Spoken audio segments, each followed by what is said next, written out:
પશ્ચિમ બંગાળના જે એક્ઝિટ પોલ છે તેની અંદર કેસરીઓ લહેરાઈ રહ્યો છે, આ પ્રકારની વાત સામે આવી છે. એકથા શાસન સામે આ પ્રકારના એક્ઝિટ પોલ્સ, આ એક્ઝિટ પોલ ઉપરથી આપને શું લાગી રહ્યું છે? પશ્ચિમ બંગાળમાં પરિવર્તન કે પુનરાવર્તન? જુઓ ભૂમિતભાઈ, 2021માં આવા જ એક્ઝિટ પોલ આવ્યા હતા આની પહેલાની ચૂંટણીમાં, અને બધા જ ખોટા પડ્યા હતા.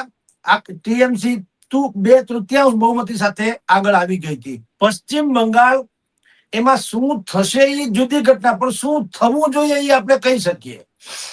યસ, શું થશે એ એક્ઝિટ પોલે કીધું લગભગ ભાજપ જીતશે, પણ એ ઊંધું પડે તો પણ હું કહું કે થવું તો આવું જ જોઈએ, કારણ કે એ સરહદી રાજ્ય છે અને એમાં ડેમોગ્રાફી બદલાઈ રહી છે. એટલે કે ભારત વિરોધી તત્વો જે છે એ ફૂલી ફાલી રહ્યા છે, જેને રોહિંગ્યાથી માંડીને અનેક પ્રકારના ઘૂસણખોરો કહેવામાં આવે છે. એ લોકો એક તો આપણું અન્ન ખાય અને આપણું ખાય એનું ખોદે, પીવે એનું ઘર, હીવે એના લુગડા, એ બધું બરોબર એના જેવું છે.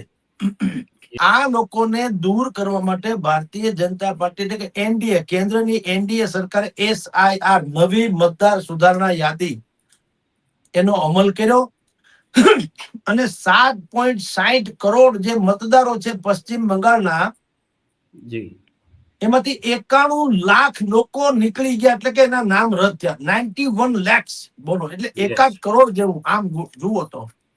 જી, હવે એટલા લોકો નીકળ્યા પછી આ પહેલી ચૂંટણી છે અને છતાંય 93% મતદાન થયું, 93%. એ પણ ઐતિહાસિક આંકડો હતો.